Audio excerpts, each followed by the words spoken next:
Welcome to part 3 of celebrities that I saw in real life. I hope you've enjoyed part 1 and part 2. Today, I talk about celebrities that I saw while I was living in San Francisco. And I've got some big names and some pictures to share with you, and I'm really looking forward to this, and I hope you're looking forward to it too. So I really appreciate your patience in between these episodes, and thank you so much for watching. And here is part 3 of celebrities that I saw in real life. Thanks for watching. So while I was living in San Francisco, when I first moved there in 1996, I carried a camera everywhere. And luckily, I was carrying my camera because I was walking once again on Columbus Avenue, and all of a sudden I saw Brendan Fraser pop out of a limousine. And there was a film truck. It was like a little flatbed truck with a film camera on it, and they were driving, and behind them was a limousine, and out pops Brendan Fraser dressed in this outfit because he was filming George of the Jungle in San Francisco, and this was one of the scenes. And so I just took this picture of Brendan Fraser in San Francisco filming George of the Jungle. And it would just happen like that. You would come across, celebrities would just pop out of the woodwork, I remember also being in North Beach on Columbus, and I saw them filming the Don Johnson show. I don't remember what TV show. He did some kind of TV show in San Francisco, him and Cheech Marin. So I saw them filming in a car, coming around some corner, and so there was that. And then, so I was taking slide film class at Academy of Art University in San Francisco. That's where I went to photography school, and I was taking a slide film class, and one night, I was out walking around San Francisco, as I did at night sometimes, going on these great photography excursions. And I was up at the top of Lombard Street, the really curvy street. And I was up there and I took a picture, and there were lights that are not usually there. There were lights in Washington Square Park over in North Beach, and I wondered, why are those lights there? And so those lights are not normally there, which is one of the reasons I love this picture, is because nobody else can take a picture like this because those lights are not normally there. And so I walked down Lombard Street, and then I went to Washington Square Park, and I see that they're filming a movie. And I was like, oh, this is cool. So I set up my tripod with my slide film camera, and I start taking pictures of the actress sitting on the bench. And you know who the actress was? Reese Witherspoon. Reese Witherspoon is sitting on a bench in Washington Square Park filming a movie. And so I was taking all these pictures, and then the security guard comes up to me and says, I hate to disappoint you, but that's not Reese Witherspoon. That's her stand-in. I was like, oh. So I got a lot of pictures of her stand-in. But eventually, Reese Witherspoon did come out. She sat on the bench, and then her scene partner came out, and his name is Mark Ruffalo, and they were filming the movie Just Like Heaven. And it was the park scene, and I watched them. I was taking pictures, and I watched them film the scene, and of course we had to be quiet while they were filming, and they filmed the scene. It was just, you never knew what or who you were going to come across in San Francisco. You just walk down the street, and all of a sudden there's a celeb. It was just, it was a magic city. It's just an absolutely magic city, because I'll tell you another time in San Francisco, and I've been saving this story. So, when did this happen? Okay, it happened in 2000, and I'm walking in Pacific Heights for some reason, and it was on a weekend, it was on a Sunday, and I was walking through Pacific Heights, and I see all these flyers saying the Party of Five is going to film their TV show in the Pacific Heights neighborhood that week. And they had to put the flyers up to let everybody know about it, because they have to give advance notice, because they're going to be blocking off some of the streets. And I was like, I love Party of Five. I love that TV show. And the actors are going to be there. And so I took time off of work, called in sick, and I bought a whole bunch of film. And I was there first thing in the morning. And I went to the houses on Broadway Street. It's at Broadway and Fillmore. And I walked down the street, and there's the film. And you could walk It was not blocked off. You could walk behind the camera that they were filming the TV show. I mean, there was actors and there was directors and crew, and you could just stand on the sidewalk. And so I took pictures of the cast of Party of Five filming their final episode of the TV show in the spring of 2000. And it was Scott Wolf and Neve Campbell and Lacey Chabert, who was in Mean Girls, you know, Fetch. And who else was there? It was Matthew Fox, who went on to do the TV show Lost. And they were all filming. And there was this other guy who was playing Neve Campbell's boyfriend on the show. I don't remember his name. And I stayed there all day. I literally stayed there all day. I had 20 rolls of film because this was before digital photography. This is 2000. I didn't start doing digital photography until like 2003 or 4 is when I got my first digital camera. And so I was filming and I was being very considerate. I would take pictures and then they would say quiet. They'd hold up these signs. And I stopped filming, I stopped taking pictures, and they would do the scene. And I was like, I'm watching them film the TV show scene. And so, you know, there's Neve Campbell acting right there. That's so cool. And then there was this picture of Matthew Fox glaring at me because I think he thought I was paparazzi and I was going to like sell these pictures or something like that. And so, but you know, I got pictures of their last day of filming. I didn't sell the pictures. It didn't even occur to me to sell the pictures or anything. I was just taking these pictures because it was cool, a cool thing to take pictures of. And these cool people, the TV show that I love. And so, you know, if any of those, you know, actors are watching or any of those crew, you know, I've got pictures of the last day of you filming that episode, the last day of you filming the TV series. And so, you know, let me know if you want those, some of those pictures.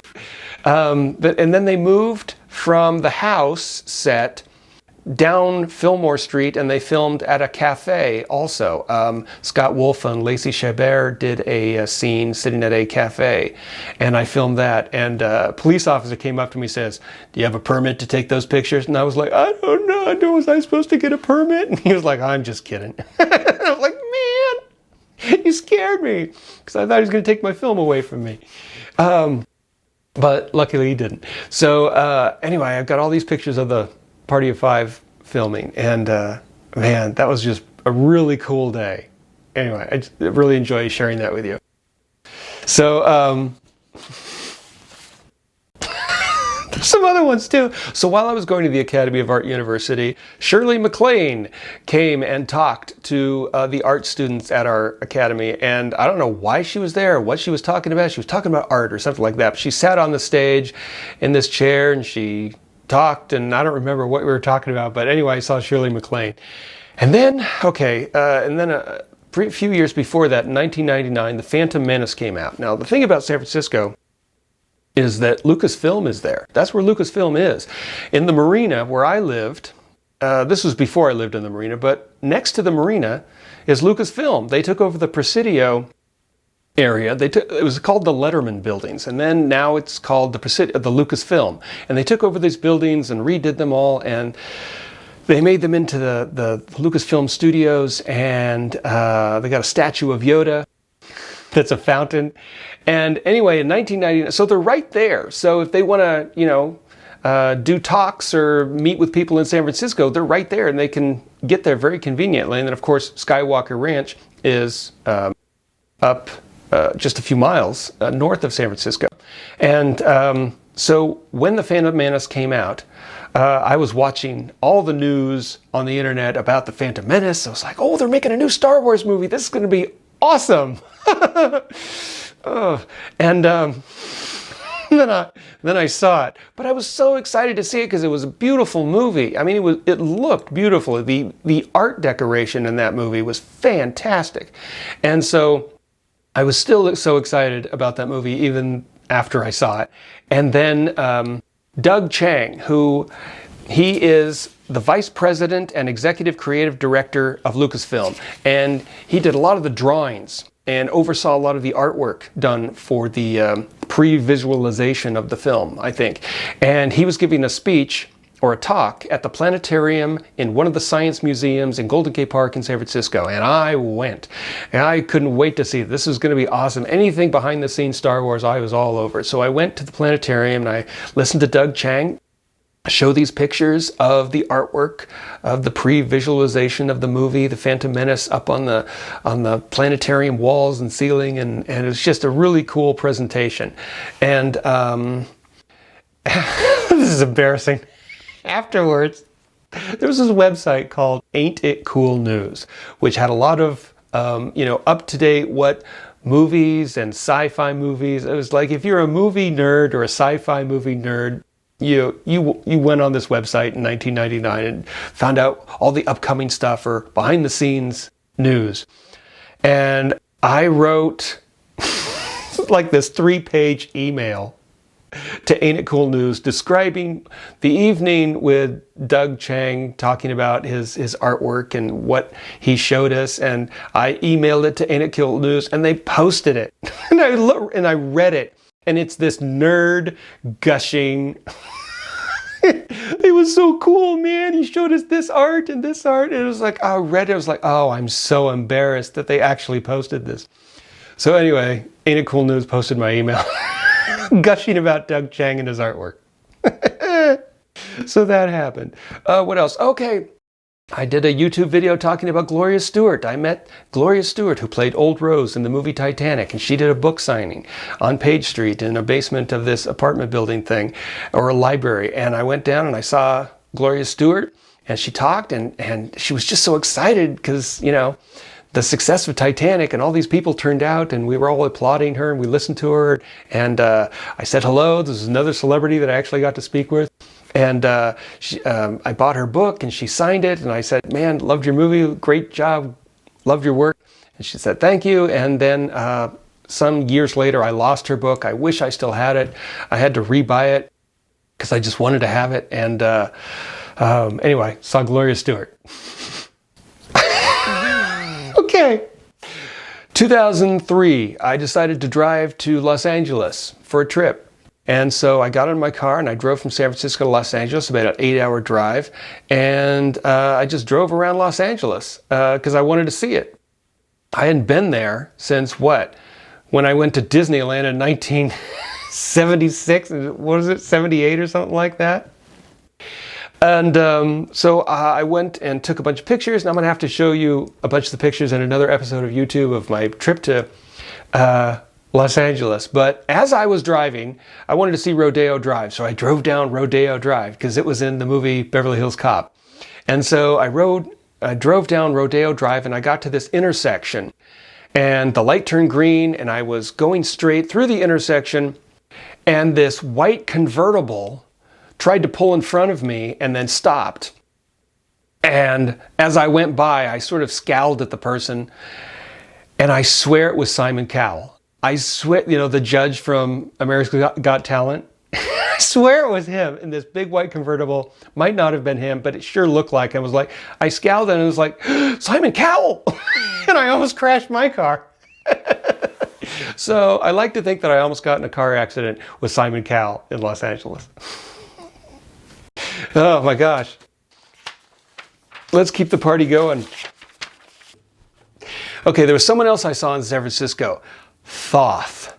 All right, so I moved to San Francisco in 1996. In 1997, I went to the Haight Street Festival Fair on Haight Street in the Haight-Ashbury. And there I saw Thoth as this guy dressed in this really cool, elaborate outfit, and he was playing the violin extremely well, and he was just really cool. And I took some pictures of him, and some various other times I saw him playing in other parts of San Francisco, and I took this picture of him also by the Embarcadero area. And then a few years later, I saw in 2002, I was watching the Oscar Awards, and Thoth walks up on the Oscar stage because someone had made a documentary about him, and it won an Academy Award. So the person who made the documentary about him was Sarah Kernichan and Lynn Appel, and it was a documentary called Thoth. And it's a really great documentary, and there's clips of it on YouTube. And man, it was just really cool. I get he's also been on some You've Got Talent shows, and anyway, he's an amazing performer. And if you want to look him up, I highly recommend it. It's great. Okay. Another concert I went to that I mentioned in my concert video, I went and saw Spinal Tap in 1992. They came to the Keller Auditorium. It was a Spinal Tap in concert, and they had come out with their Break Like the Wind album, and they were in character, and it was an amazing concert. It was just really funny, and they are extremely talented musicians. And man, so yeah, I saw Spinal Tap. And there was a band, Tales Untold, which I saw in Portland a lot. And then I would also go to Powell's Books, one of the biggest independent bookstores on the West Coast. And you go there, you just get lost because it's like 4 floors of books, and it's just like a maze of wonderment.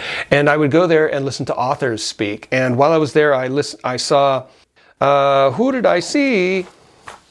I saw Stephen King's son, Joe Hill, his book Nosferatu. I saw Amistad Maupin, Tales of the City, which is set in San Francisco. I saw him talk. And I saw Julia Sweeney. She was one of the cast members of Saturday Night Live, and she did a lot of other stuff. And then I was at Barnes & Noble once, and I saw Morgan Matson. She's an author. And then in San Francisco at Books Inc., I met Marla Cooper and Nadine Netman. They're authors. Saw them. And okay, a couple more people that I forgot to mention. Dan Reed was a famous musician in Portland in the 90s, and I got to see him. He performed in a play that was in Portland. And then also I saw Diane Warren. Diane Warren is one of the most famous songwriters ever. I mean, she wrote Rhythm of the Night in 1985 or something like that, and then she wrote Starship, Nothing's Gonna Stop Us Now from the movie Mannequin, and she wrote for Celine Dion, she wrote for everybody in the 1990s and 2000s. She wrote songs for all these famous singers and bands. Aerosmith, what was the song she did for Aerosmith with the Armageddon soundtrack? Don't Want to Miss a Thing or something like that. Anyway, I got to see Diane Warren because I was trying to be a songwriter, and I joined this group called Taxi, this A&R company, and you send your songs in, and hopefully they match it up with a performer that wants to perform your songs. Nobody ever wanted to perform my songs, but it was fun trying.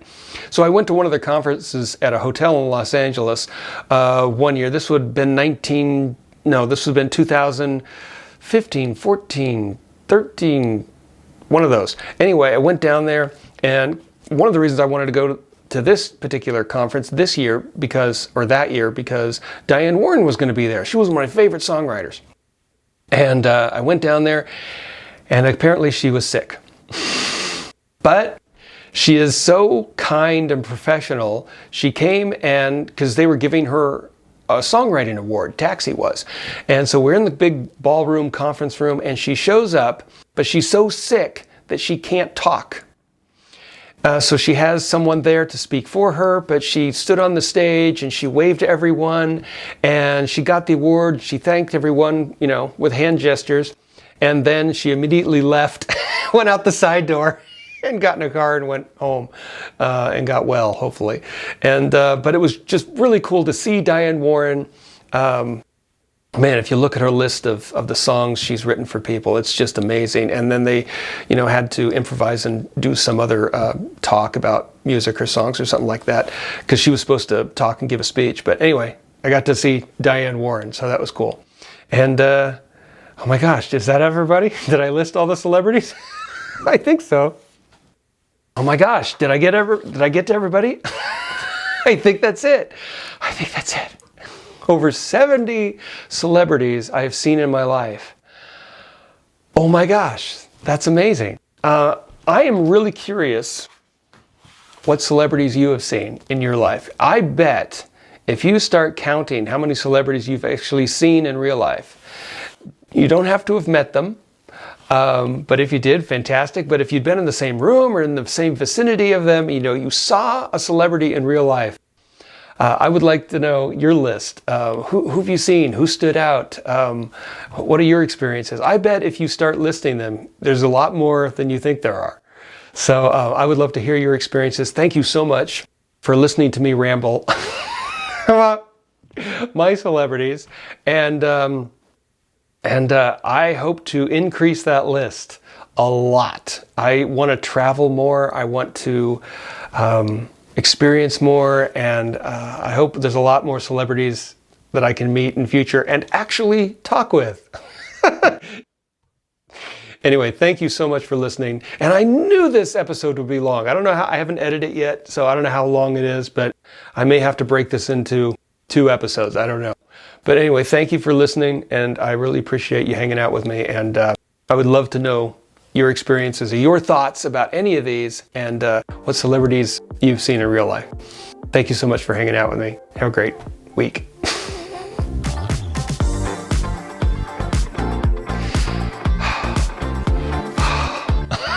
I got through it.